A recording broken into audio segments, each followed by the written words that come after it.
We're good. Good to go. Welcome everyone for the second day of the Microfinance Workshop. Winston will be running the show today. All right, thank you, Nick. Welcome back, everybody. So let's just get started for the first paper. The first paper will be presented by Paymon Khorrami from Imperial College, and Stavros will be discussing the paper. Paymon, you have the floor. Can you share the slides? Right.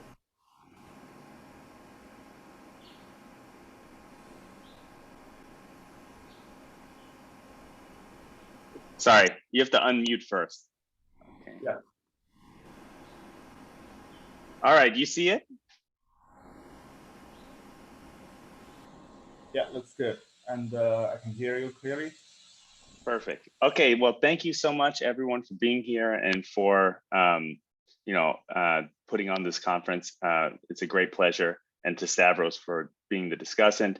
So today I'm just going to talk about this new paper I have co-authored with Fernando Mendo, who should be here from the Chilean Central Bank. And it's about sunspot equilibria. And what we're going to do in this paper is kind of revisit a class of models that is very popular, and was very, very popular following the financial crisis in 2008. And there's a whole list of papers here. This literature kind of has in common certain types of financial frictions that they study, and they've been successful on producing kind of interesting nonlinear dynamics and starting to speak to how banks matter for the macroeconomy and things of that nature.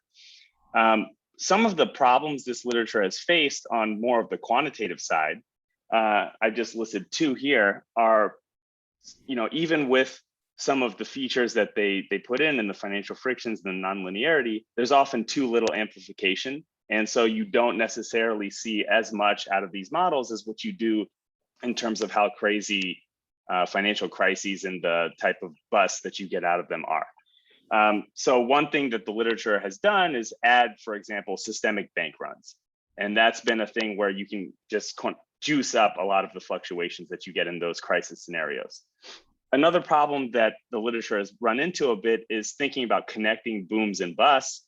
Booms are something that typically reduce the likelihood of a bust in these class of models because it's based on something like net worth, for example, bank wealth.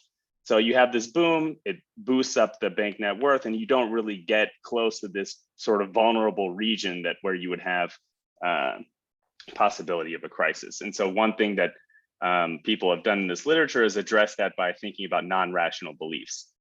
So in this paper, we're not going to take those approach, but we're going to take maybe a little bit complementary approach that can speak to some of these problems. In particular, we're going to take sort of a bare bones version of this class of models and just see that there are actually a bunch of equilibria that haven't been documented there.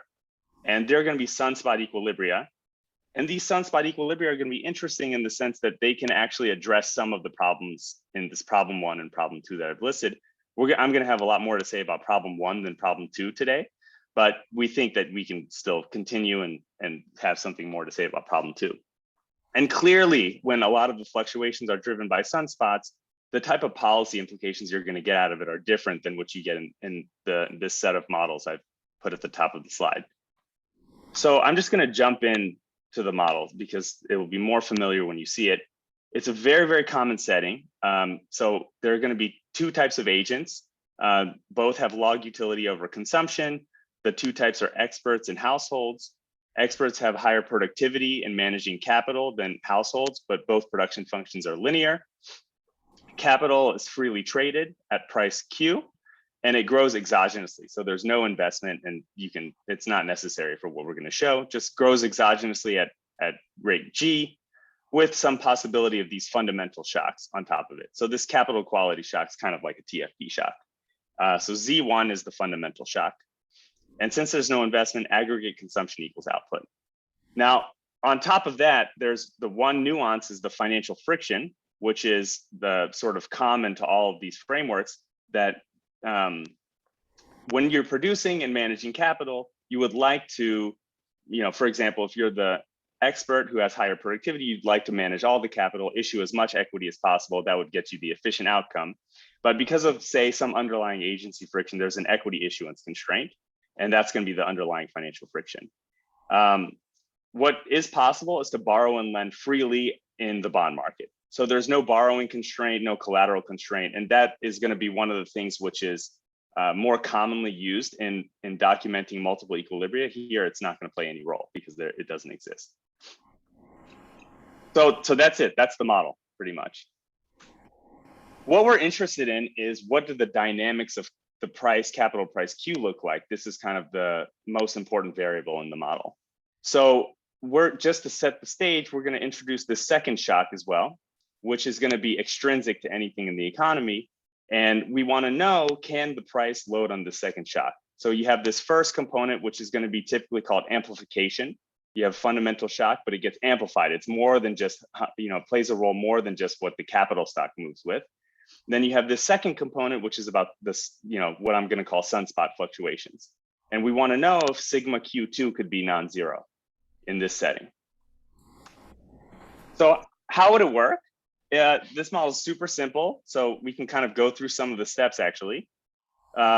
Log utility means everyone consumes their discount rate rho, fraction of their wealth. And so the left-hand side is basically just the per unit of capital consumption in the economy. And the right-hand side is the per unit of capital production in the economy, where kappa is the experts' capital share. So how much experts are managing is going to increase output because they're more productive. All right, and so those things, that's just the goods market clearing. We also have this other condition, which basically comes from portfolio choice by the agents to how much capital to hold. So they're risk averse. They're going to basically only hold capital if their sort of risk reward trade-off is satisfied. And when you take the difference between the two types of agents first order conditions, you get at this thing which basically says the difference in their dividend yields has to be justified somehow by the volatility, return volatility. That's what this sigma R is. Okay, where eta, this thing I call eta, is the wealth share of experts. So this eta is the typical state variable in this class of models. And I'm going to give these two names, a price output relation and a risk balance condition. So here they are. What it looks like is kind of like a supply and demand. So the price output relation says that if experts supply more capital on a relative basis, then asset prices will be higher. So I'm plotting kappa, the expert's capital share, against the capital price. But in order to manage more capital, this demand curve, the risk balance condition, says that price has to be lower, which gives them a higher dividend yield and higher expected return for a fixed volatility. So what I've done here is I've drawn the graph holding fixed eta, the state variable, and the volatility sigma R.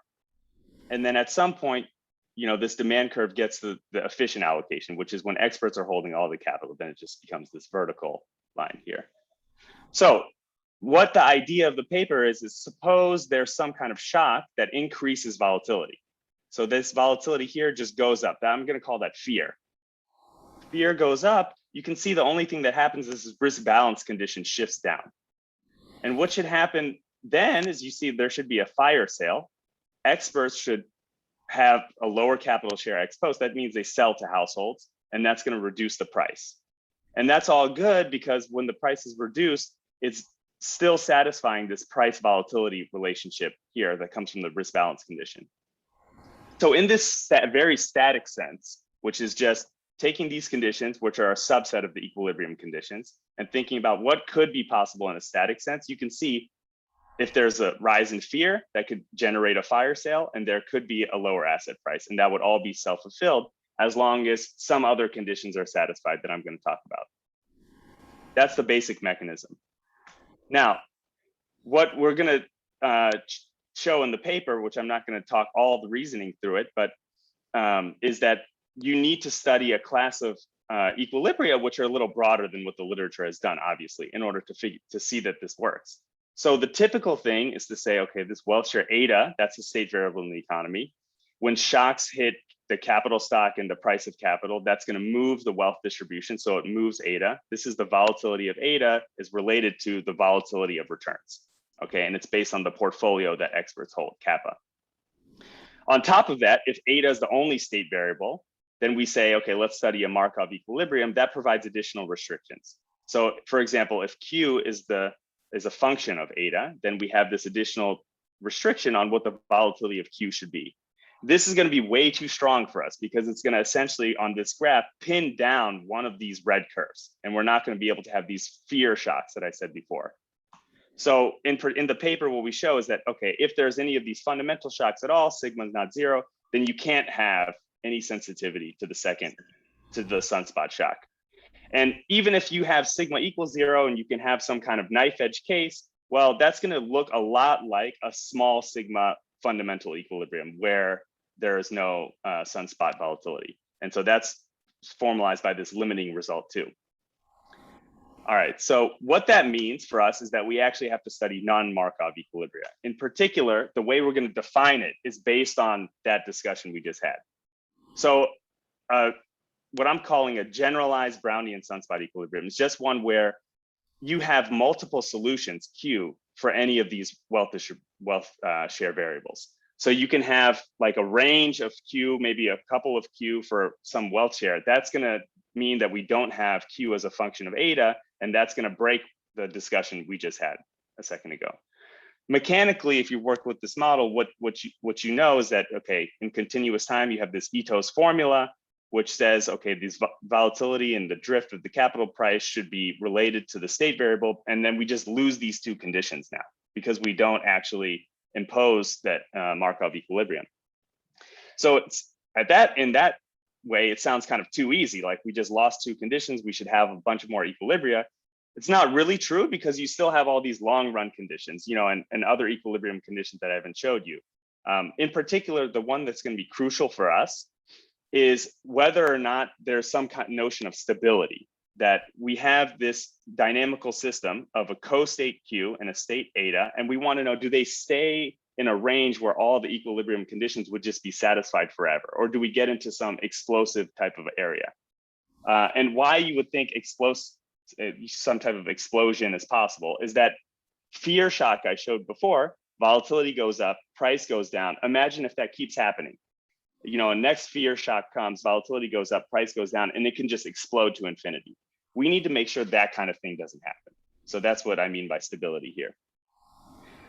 It turns out in this class of models, it's actually, once we've dropped this Markov requirement, this mu q is related to the state, we can actually ensure stability quite easily. And the reasoning is that when agents trade, they trade based on risk premium. So when they trade based on risk premium, they care about the difference between mu q and r. And as a result, only mu q minus r is pinned down in equilibrium, which is what this other equilibrium condition is kind of telling you. You see that mu q minus r shows up here. And nothing else pins down mu q. And so what we can do is pin down mu q in a way that ensures stability, and then let all the other equilibrium conditions set up the rest of the equilibrium. Okay, so that's essentially the logic of the argument. And some of the technical details are how do you pick this mu q and what exactly do you do? Okay, so this is basically the main result of the paper, is that you can have this entire range of prices q, which is on the y-axis, for every wealth share eta. And this triangle shows you all the possible equilibria. At the lines that I'm showing, so this dark line, this would be like the fundamental Markov equilibrium, which is basically what Brunnermeier, Sannikov, Kiyotaki-Moore, those kind of papers have studied.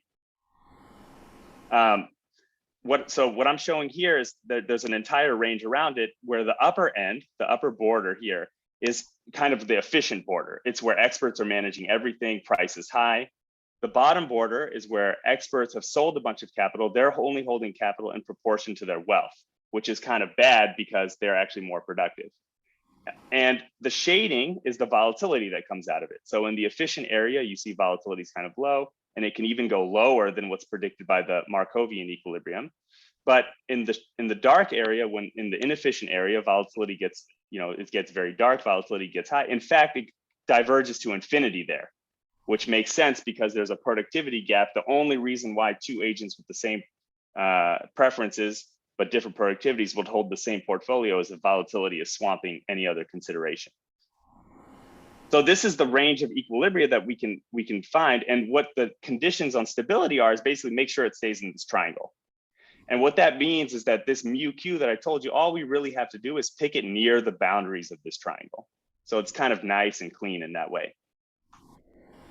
We have like one substantive result from this part before I get into an example, which is that, as I mentioned, this volatility down here at the bottom can diverge to infinity. And because we have freedom in picking mu q, we can kind of ensure it stays in this area. And as a result, if you give me any variance target, I can hit it in this model, which is what this says. So we can really resolve like whatever volatility puzzle that the literature has set, at least not, thinking about whatever other puzzles we're introducing while we do that. Okay, so here's a relatively natural example where we might be able to say more. What I'm going to do is, just to be a little more canonical relative to the literature, is I'm going to introduce a sunspot state variable S, and I'm going to make everything a function of both eta and S.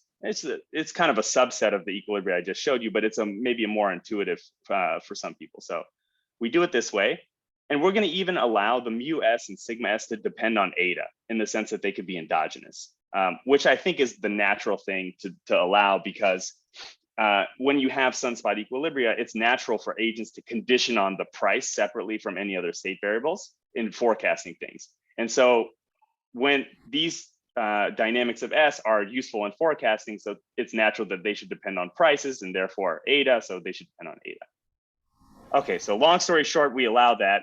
And it also leads to sort of a novel construction where we can pick the capital price and back out the volatility and the dynamics of S that would justify it. It's kind of an easy way to do it, and it's interesting.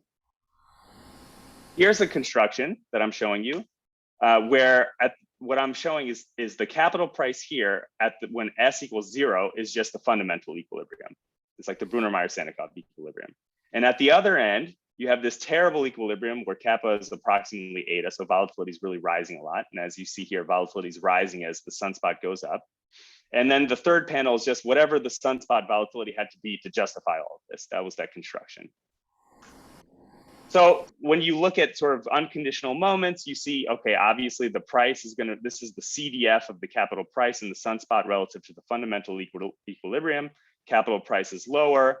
The volatility is much higher, especially in the very high volatility regions. And what it comes from is actually a decoupling, I call it decoupling, where the volatility from fundamental shocks, that Z1, that doesn't rise that much. It's to get these high volatility things, you really need the sunspot piece. So that's what's making up that gap. Now, what that allows us to do, the last thing I'm going to show is just this impulse response with two types of crises, you could call them. One of them is going to be a sunspot shock, and the other one's going to be a shock to the balance sheets, just to see what the difference is.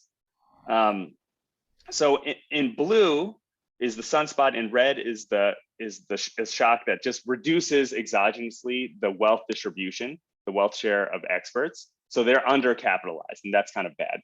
And the S shock is where the sunspot goes up.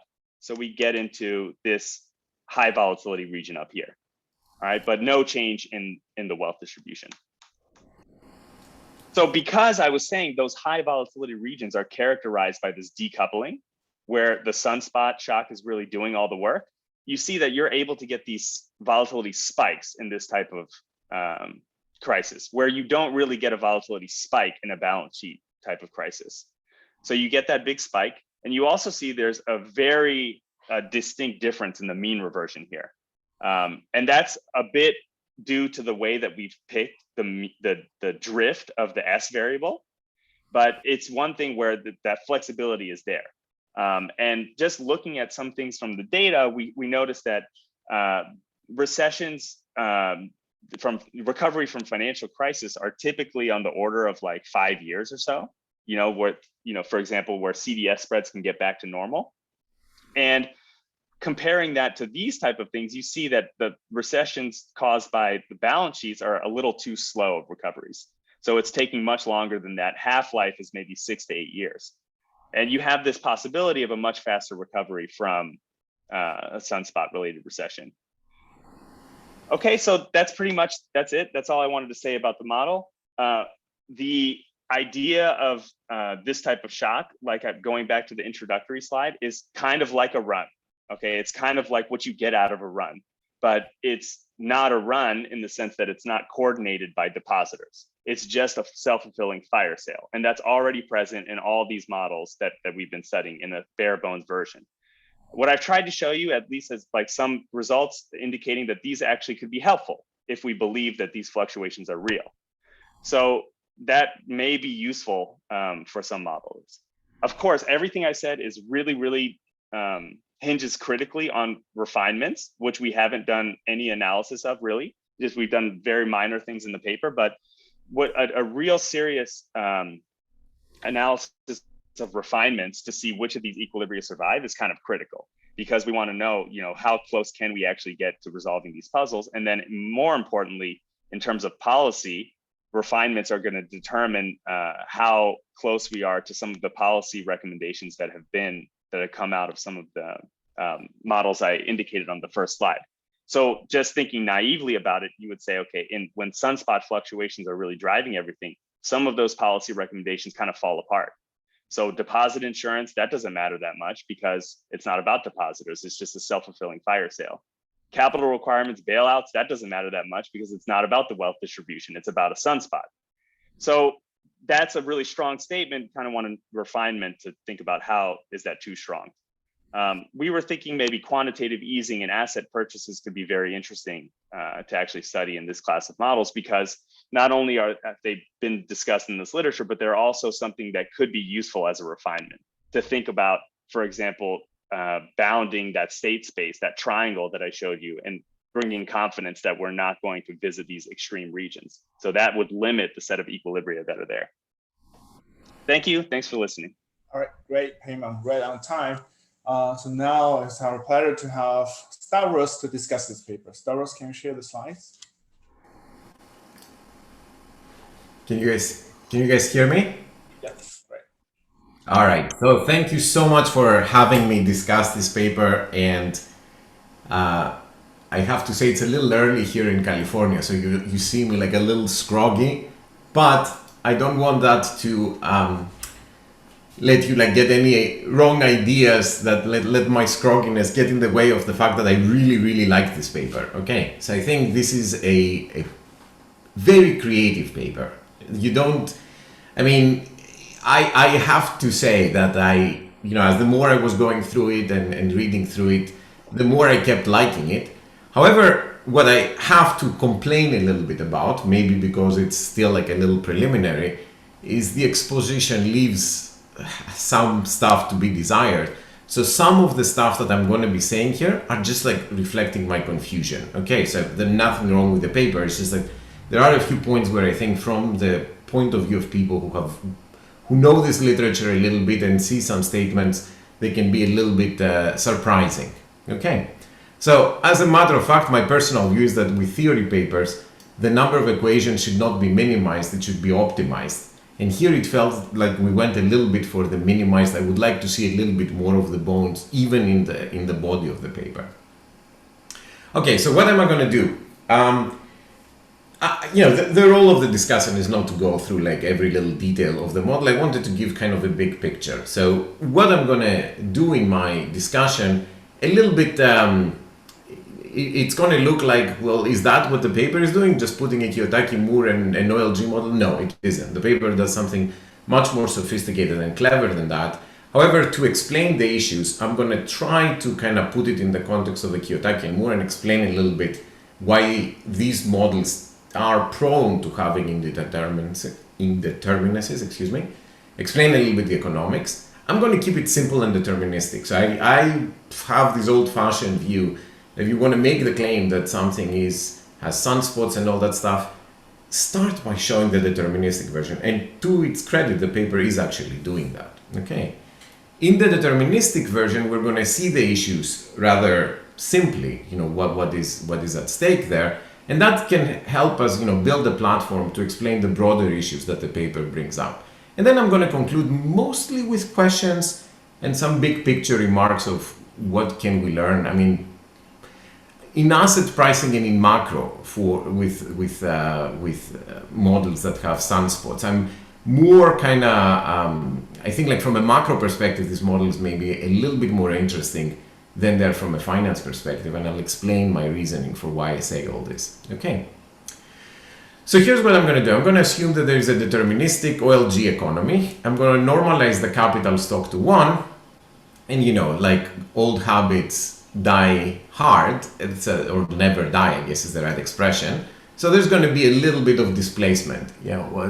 Big surprise having Stavros here talk about displacement. So displacement is a nice, simple force here fundamentally to endow the new agents. So the existing trees, some of them are going to be dying, and then they're going to be replaced by new trees of the same numbers. So a fraction delta dies, a fraction delta gets replaced, and I'm going to be giving all the new trees to endow the young agents who come here. Okay, so that's a little bit different than what the model does, but that doesn't really matter. So there's going to be experts like Kiyotaki and Moore enters here. They have a better ability to collect the fruit from the tree. Okay, so they have like this ability to go and climb higher and get more fruit. So the obvious solution here, what a central planner would want to do, is give all the tree to the experts, let them issue bonds, and let them pay interest to the households to sustain the household's consumption. All right, so simple deterministic economy. Every period, if you were able to do that, you'd send them up. There is a fixed amount of tree, there's a fixed amount of fruit. It's just that I could get 3 oranges, they can get 5 oranges, so you want them to climb the tree. So to make matters interesting, of course, in these situations, you want to put like a leverage constraint. Okay, so classic leverage constraint that they cannot issue too many bonds. Now, again, this is not what the paper is doing. The paper is doing that in a more sophisticated way. I'll explain in a few slides. But to develop ideas and keep the model, have it have a nice solution, let's assume a boring constraint. Now, I'm going to fall victim to what I said, that you should have some equations in a model, maybe for a discussion, though it's not the greatest idea. But anyways, this helped me understand a little bit better what's going on in the model. If you look at the net worth of the experts and you look at its evolution, what is it going to be? You're going to borrow up to your eyeballs up to where it's allowed in this deterministic setup. You're going to be funding that with a riskless rate. This is how much you're going to be consuming. I assumed annuities here just to fully complete the model, not so important. And then the rest, the other fraction lambda, you're going to put in the not risky asset, in the capital asset. And this is the dividend yield of the capital asset. You collect the good tree divided by the price of the asset. The asset depreciates and you collect its appreciation. Okay. And of course, these agents, the NE agents, the experts, are not marginal. They're always up to their constraint. What's going to be critical for the pricing in this very simple model is the rate of return on the indifference relation, if you want, between the interest rate and investing in the tree for the other agents, for the households. Okay, now other than the intensive margin of wealth growth, you have like the extensive margin of wealth growth, which is you have these newly arriving agents who come in, and we are going to be endowing them with the tree. Remember, we're giving them delta, a flow of delta of the new trees. Here is the fraction of these agents, and the value of each of these trees is Q. And then what this reflects is that some of them are going to die. So a fraction delta minus any of them are going to die. I said the birth rate of the agents equal to the birth rate of the trees. That's not important. Okay. Let me maybe point out this. The evolution of the household wealth is even simpler. There is a different growth rate because the households essentially, no matter what they invest in, they just get the interest rate at the end of the day. Okay. And then they have the similar extensive margin, birth minus death for the households.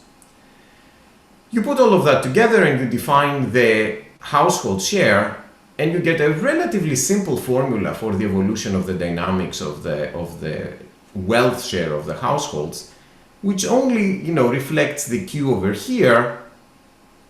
Impose some market clearing, which says that the aggregate wealth growth, which is Q dot over Q here, because capital is always equal to 1, that should be equal to the wealth growth that comes from the first group of agents and the wealth growth that comes from the second group of agents, so that at each point on time, the two wealth groups add up to the positive supply asset. Putting this all in the mix, what do you get for the equilibrium expression for Q? What you get for the equilibrium expression for Q is you get that the wealth distribution shows up in Q immediately. All right. So depending on whether it's the experts or the households who own the tree, that goes 1 into the determination of Q. So notice that in this formula, if you assume that the experts and the households are equally productive in terms of collecting the tree, this whole term disappears, and we're back to our good old, log utility price dividend ratio alpha over R. All right. I wanted to highlight this because in this model, and I'm going to return to this, really you are creating this extra room out of fundamentals. You're creating these movements in Q, and that's endemic in these models of the Kiyotaki and Moore side. Really, it's the financial side that determines the real side. So the real side has to kind of react. Aggregate consumption will need to go up to justify this valuation of Q. I'll return to this point shortly. All right. Now, you keep on plugging, take this Q, put it in the previous equations, and you end up with a reasonably simple differential equation for n dot E, which is here, and it's explicit. It's explicit in the sense that it is only now in terms of NE. It's a nice Markovian, if you want, equation for the determination of the wealth share. And if you work with it a little bit, what you realize is NE is here in the denominator. It is here as a linear term. So if you try to solve for the steady state of this equation, it would just be a quadratic equation. Turns out only the downward sloping root is relevant. It gives you an NE between 0 and 1. And because it's on the downward sloping side, this is a stable equilibrium. Okay, this is a stable equilibrium. It means no matter where you start n, it's going to converge to this n hat, n bar in the middle. Okay. What does this mean? This means that there used to be this old back terminology in macro. I think I heard it from Rudy Dornbusch at MIT, like when I was a graduate student for the first time in my life, which is NE is here. You can kind of make up your mind. Is it a jumper or is it a state variable? So is it a control or is it a state variable? And what I mean by that is the following. Because this is a stable equilibrium, for every initial n, you're going to converge to a hat. So how do you pick the initial n? That's like where the indeterminacy comes here, because n itself depends on q, and q depends on n. So you can say, let me try an equilibrium where the initial value of q0, remember, this is a deterministic world, so the indeterminacy is all about the initial condition. Let me try a q0, make it high. If I start with a given allocation of capital and bonds, by changing the initial price of that capital, I change the initial wealth distribution, and then that kind of creates a self-fulfilling path of interest rates that justifies this valuation of Q here. All right. So depending on the initial valuation of Q that we assume, we obtain a different path for NE, and since Q is affine in NE, we're going to be converging to the steady state value of Q hat, and you don't have any problems with transversality conditions on any of the sort because you're going to be converging to a steady state value of Q hat. Okay. So why is this outcome indeterminate? Why do you get indeterminacy? Here what's the economic intuition? Well, a higher value of Q0 will raise, and that is actually like kind of key in many of these models that have indeterminacy, which is somehow you need to say, how is it that all of a sudden asset prices went through the roof and we don't get a consumption bonanza? You will, all right, you will. Normally, in most models that we write, in most standard endowment models that we write, one of the reasons why we get a unique equilibrium is precisely because consumption ties our hands. The behavior of aggregate consumption kind of ties our hands. Here, in some sense, consumption is endogenous to the asset price. So you say, like, I want a high Q, fine, this high Q is going to mean that now the experts have become kind of richer, a bigger chunk of the economy. They're more able to go get the tree. There is more tree to go around. So case closed. We have closed the loop, and there is no contradiction to saying, well, how come you can pull a value of Q0 out of your hat and still be okay? Okay. Now, in some sense, this way of getting the indeterminacy in these Kiyotaki and Moore models is very related, more related than meets the eye, with a more old-fashioned way of getting indeterminacy in OLG models. Okay. Now I'm going to be talking a little bit my book here. I apologize. Okay. So what is it that gives indeterminacy in OLG models? And in everything that I'm be saying here, if you guys want to go and read up the math, we just published a paper with Nikolai on exactly this topic of what is the root cause of indeterminacy when you have OLG economies.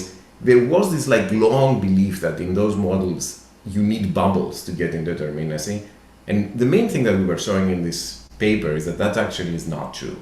Okay, indeterminacy in these models that have OLG has nothing to do with bubbles. It basically has to do with having multiple sources of value and causing redistribution.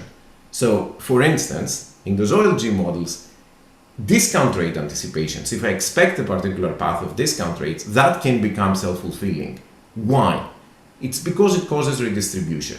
And in those models, the way we did it is we wanted to cause redistribution while keeping aggregate consumption completely flat. Okay, and there was a reason for that. We wanted to show to people in those models you can get very volatile asset prices even if consumption is flat, right? Even if consumption doesn't move at all. And the idea is that you can do it the good old style Tirol way. We give a reinterpretation of the Tirol 1985 paper. If the old agents hold a bubble, which is a zero duration asset, and they hold some labor income, which is a small fraction for them, the newborns come endowed at birth and their labor income is a positive duration asset. So suppose that for whatever reason, okay, we say, suppose the bubble goes up. Bubbles are indeterminate, so you can say, suppose the bubble goes up. How do I start a path of interest rates that now would have to explain a lower fundamental value for the asset? How does that work? You say, okay, suppose that from now on, bubble goes up and I expect higher interest rates.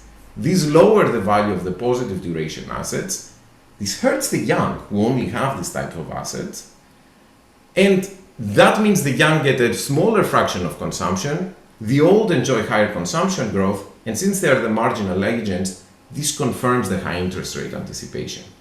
So what we show in that paper is that this Tirol 1985, this way of interpreting what Tirol does in his bubbles paper, through the lens of these distributions, shows that our bubbles are actually not necessary for indeterminacy. It's having multiple positive supply assets. That's the main issue. Okay. Something similar is happening here. Essentially, you have two assets. You have the assets in the hands of the good producer. You have the assets in the hands of the bad producer. But what is different between the two approaches is that in the one approach, in the good old, bubbles in an endowment economy approach, essentially what you are doing is you're saying only one group of agents is marginal. I'm going to make them richer by changing asset prices. They're going to want to consume more. And they're going to essentially displace some of the consumption of the other one so that I can keep aggregate consumption and aggregate fundamentals the same. Here, to justify the fact that, okay, all of a sudden we believe we have high asset prices, to support those high asset prices, the consumption needs to come out of the tree. The aggregate consumption needs to go up. So that's kind of what I see to be the main economic difference between the two models, that here you have to have all this kind of volatility, if you want, all these extra beliefs show up on the real side in order to support these asset prices. Okay, now I'm going to turn a little bit to some more kind of specific comments on the paper. When you, excuse me, that's jumped more than it should have. The paper basically talks about sunspots. I made everything look like it was about indeterminacy. Sunspots, in some sense, are a natural implication of indeterminacy when you have this local stability, because there's nothing special about time zero.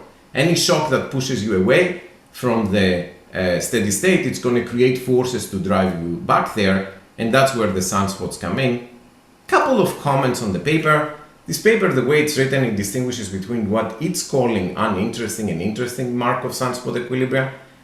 I understood the uninteresting ones more than I understood the interesting ones. So I think that the presentation of Paymon made the interesting ones a little bit more clear. However, what I would say, you can make even the uninteresting ones much more interesting if you say you introduced a zero net supply. The main thing that they're bothered by is that in this uninteresting Markov equilibria, when you put a fundamental shock, this equilibria disappear. I think this is all driven by the fact that you don't allow the agents to trade the two shocks separately. If you put a zero net supply market here that would allow agents to trade the aggregate shock separately from what happens in the positive supply side, I think then the uninteresting equilibrium would become just as interesting as what the paper calls interesting, and it would be good to present it this way because that comes a little closer to what people are used to seeing. Right now, the paper, when it comes to these interesting equilibria, those interesting equilibria were quite interesting. They gave me a headache. There were some words there of the sort that if you consider the deterministic version, it's saddle path stable. A lot of people are gonna roll their eyes when they see that. Guys, you need to, my view is that when you have sunspot equilibria, even for just pedagogical reason, it's better to show first the deterministic version of the model, show the indeterminacy, and then take the next step to showing, okay, now, and here you seem to be saying that the deterministic version would be saddle path stable, yet you have sunspots. That's where kind of my head blew. That would have needed more things. Now, I'll conclude with one big picture comment. What are these sunspots good at? Here's kind of where my big picture comment comes in. For macro, sunspots are very, very interesting because they say that there is room now for stabilization policy. Getting volatility down can be a good thing. It can stabilize the economy, all that stuff. Problem is that if you're more narrowly focused on trying to explain things like the extra volatility of asset prices, these models are just as rational as our conventional models. In order to justify high asset prices, you need high volatility of fundamentals. So to put it schematically, these models are starting a discussion, is it the chicken or the egg that is more important? Is it the asset prices that did the consumption or the consumption that did the asset prices? The real problem we have in asset pricing when we try to explain asset pricing data is that you have 100 chickens and no eggs. Whereas any theory would tell you that the chickens and the eggs have to be in proportion to each other. Whether it's the chicken that comes first and the eggs later, or the eggs and the chicken, that is a question that's of more importance to macro. For asset pricing, at the end of the day, to justify this valuation, you have a log utility, you have Euler equations, you do inherit all that structure. So to justify the high volatility, you kind of need the high volatility fundamentals. So long story short, let me tell you why I really like this paper, because it is incredibly creative. The construction of this equilibria that I have to say, I had a hard time understanding, but I could see there were some really creative ideas there. Okay, I have a lot of more detailed comments for the authors, but I kind of feel that this paper has the potential of being a very big contribution in this literature, just because it's not a run-of-the-mill construction that I have seen over and over again. So I look forward to not just that I enjoy this paper, but I especially look forward when the authors improve a little bit the exposition and then make it a little bit more accessible to people. The other thing is, this sunspot equilibria, some people get turned off the minute you say the word sunspot. So I actually think it would make a little bit more sense to also show to people what these things can do, all right? What specific applications they have. As you said, and I think Paymon said it towards the end very well, it's more in terms of talking about effects that the standard models cannot do.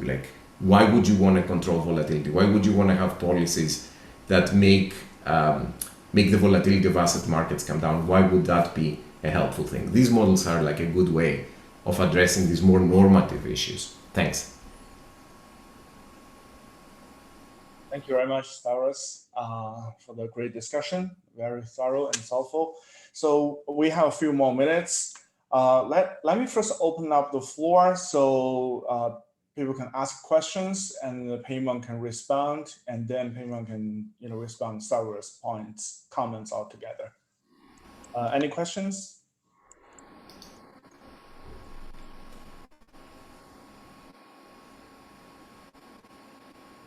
Yeah, Alexei. Yeah, I'm curious about the behavior of the risk-free rate here, RF. As I understood, this was an endowment economy with no investment. So I think the booms that Stavros was talking about in consumption really actually show up instead in the volatility of the risk-free rate. And you mentioned that the risk premium is pinned down mu minus R, and you're kind of playing with mu. So my guess is that R is doing a lot of crazy stuff in here, and I'm not sure we see that in the data. And if you could comment on that.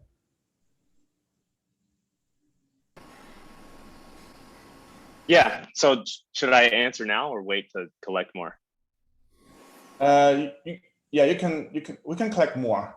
See whether you have more questions. Let's just answer now. I think it gets too chaotic. Okay, sure. Yeah. So basically, you understood it very well. The idea. So the only little subtlety to it is that it happens at the extreme points, which you do visit sometimes, but it's like very unlikely.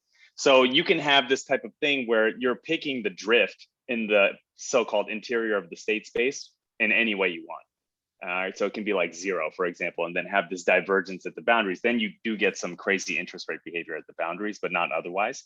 So what I do think about that, and we haven't proven this at all, but it's kind of an artifact of log utility, is my hope, that when you actually have something more general, part of that, when you engineer mu q a certain way, part of that is sort of offset by the value function derivative. And that's kind of the hope that I have for it, where, I can't prove that, but it seems related to the idea that log utility tends to generate those fluctuations from the interest rate. So I don't have a good answer, but that's my hope. But you understood it well. Marcus? Thanks. Yeah, very nice presentation. I have a few technical questions. One is, why did you go for Brownian sunspots and not jumps? Is there some reason, just some tractability reasons? And typically when you look at the Q eta function, there's always the kink and some smooth pasting. Is this a problem for this other equilibrium with the sunspots? Have you thought about that? And then thirdly, have you looked at welfare at all, if you compare the equilibria? So one thing, what I find always useful to look at Q, not the function Q of eta, but the Q as a function of the CDF of eta. So if you put on the x-axis the CDF of eta, then you get a better sense taking the volatility of eta into account as well. Because if you compare two equilibria, the volatility of eta is different across the two equilibria in your figures. Yeah. So finally, I would like to ask Stavros, I want to mention it was the OLG framework. Of course, we can have OLGs with multiplicity, a la Peter Diamond. I was wondering, when you referred to, was it more a Peter Diamond thing or more Roger Farmer thing, where he always argues with OLG models, you have this multiplicity as well? And that was just a funny remark. I found it very nice that you have a timer which with a dog barking at the end. That they had what, say? Oh, sorry. There was at the end there was a timer with a dog barking. Oh, so sorry. Like I should explain myself. No. This is our little Corona puppy. We, as many families during the coronavirus time, we got. So Marcus, I'm very sorry. I don't know. He barked exactly at the time, at the end of the time. Now he knows exactly when the time is over. Yeah, my dog keeps me honest. That's good. Okay, sorry. Let me just say, like, the easiest first. So the welfare thing, we haven't really done that. I think that's kind of like the next step we want to go. I think that's like a really good thing. But yeah, I think it goes hand in hand a little bit with the refinements as well to really be comfortable with some of that. So what I will say about the Q, this is going to address Stavros' thing too a little bit. So in the so-called interesting equilibria, Q is not a function of eta. I just want to make that super clear. And some of the way Stavros was talking about it was like you have this two-way feedback loop between Q and the wealth distribution. And so what kind of stops that from being one value versus another? That's not what's going on here. It's like you can get a bunch of volatility in Q with no change in eta. That's what's going on here. And so it's a little bit of a distinction. To answer Marcus's part about this little kink, yeah, we have that. Obviously, when you hit this efficient equilibria, things completely change, and a lot of things get pinned down there actually. So there, a little bit of subtlety happens in the proof. I don't know if I want to go into it here, but it is something we had to take special care of in constructing it. And it's even harder a little bit because it's like a two-dimensional space. We have this Q that can vary independently of the eta. So we don't impose any smooth pacing or anything, but we do have to take special care there. It doesn't come out that differently than your paper with Yuli. So there's something where there's this jump in risk prices and things like that that happens at that one-dimensional boundary. And the first point you had, Marcus, can you remind me? Why didn't you look at jumps? Why do you have Brownian sunspots? We did. So in the appendix, we have jumps also. There's no reason you can have either or. It's actually a little easier to do it with Brownian, and we can prove a lot more stuff with it. That was the main reason. Oh, thanks. All right, thank you, Max. Paymon, maybe you use very briefly 1 or 2 more minutes if you have more respond to. Yeah, Itamar. Thanks. Oh, Itamar. Okay. Hey, so my question is, I want to follow up on Alexi's question. You said you're talking about different utilities. I'm guessing, but I don't think that's the issue. I think whatever utility you use, since you're pinning down U minus R, when you pin down RF, the point when you change RF, the point is you're changing the price of the capital. That's important because you're changing the wealth distribution. I'm speculating here, but I think basically it's always the wealth distribution that in many of the models, it's the wealth distribution that matters, and not all of them. And I think that in a way, what you're pointing out is, or what that question about RF is pointing out is, you need pretty crazy moves in the wealth distribution in the models in order for stuff to really change. Whereas in the data, that's not what we see. We don't see, like in crises, a humongous change in the wealth distribution.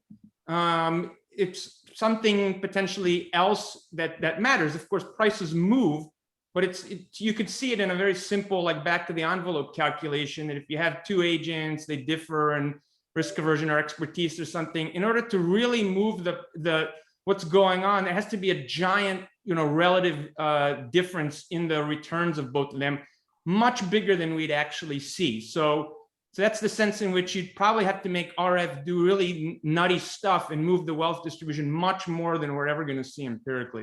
I'm speculating, but that's the feeling I'm getting. Yeah, possible. I can't prove you wrong one way or the other. I mean, I can speculate in the opposite direction if you want, which is that it's not the wealth distribution, again, just to repeat myself, that is moving things here. So if you want to calibrate the wealth distribution to something and say it doesn't move that much, well, actually, that's one great thing about our model. The interest rate thing is very particularly about the boundary, that you need to keep things in the state space. And so that's where the divergence happens. But with a more general utility function, there are extra terms there relating to the derivative of the value function that could make up that gap. That's my point, which I can't prove. That's a speculative You're making it piece. sound very, very mechanical. I'm not sure that that's that helpful. I think at the end, it is the Q that matters. It's also how you have an equity. You're talking about equity issuance constraint, because it is about moving the experts or the risk tolerant people towards one end of the wealth distribution or another. If that wasn't the case, then why is that necessary? So this is the idea, is that you need the financial friction, obviously, in order to make all of this go. All right, so I'm not saying wealth distribution can just be fixed at some value forever and make this work. That's not the case. You actually do need the fact that the wealth distribution could move and there's a financial friction. Otherwise, you'd always get this efficient outcome. So that part is clear, what you're saying. But that doesn't imply that the volatility of the wealth distribution state variable needs to drive all the fluctuations. It's that it opens up the door for more. That's all I'm saying. And that's kind of our main result. All right, so let me, since yesterday we were allowing the authors to respond to Discussant's questions only prompted by audience, I will do that, and because I think the questions that maybe you should of Stavros is that you should comment on maybe is the you already talked about interesting versus uninteresting, but Stavros suggested that if you introduce another asset or assets that allow you to trade these shocks separately, somehow, this distinction maybe goes away between what's interesting and what's uninteresting.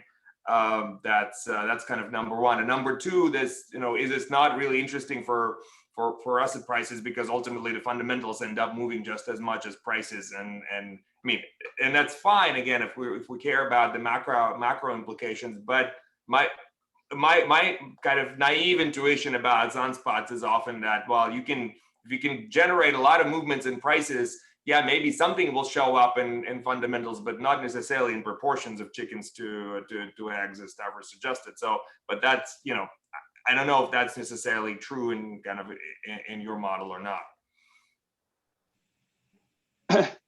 Yeah. So the first one is easy, that it's just not going to work. So if you actually allow that asset that Stavros says, it's going to just shut down completely the sunspot volatility. I see.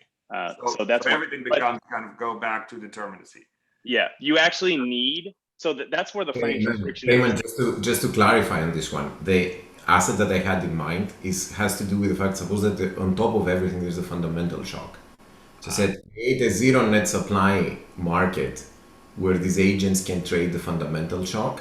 Yep. And then when it comes to the actual positive supply asset, my question is, could you still have sunspots on that one that are driven by the wealth distribution? And it feels that like when you look at your equations, especially if the fundamental shock is just like a GBM, they could perfectly like share that, and then we're kind of back to the deterministic version of the model. That was the spirit of the comment. I'm sorry, let me be more clear. So when it's like when you can trade the shock, it becomes a way to overcome the financial friction. And you become in a way like where it doesn't matter what the name of that shock is. It's as if you're in that zero volatility world, and that anything kind of looks like a sunspot. So whether it's Z1, Z2, Z3, anything, they would all be like a sunspot shock that's not able to be perfectly traded because of the equity issuance friction. So that's going to be the case. And what I'm saying is that your version and my version of the uninteresting are observationally equivalent. They're going to make all output go the same, like probability distribution, asset price is the same. So in that sense, I don't think it would change much.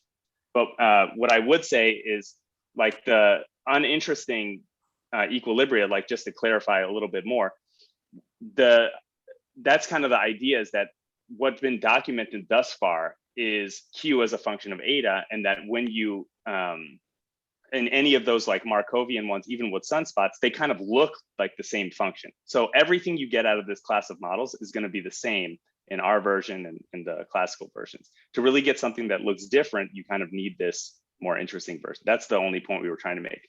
And then about the asset prices and whether or not they move too little relative to fundamentals or whatnot, that's more of a feature of the framework, not our equilibrium.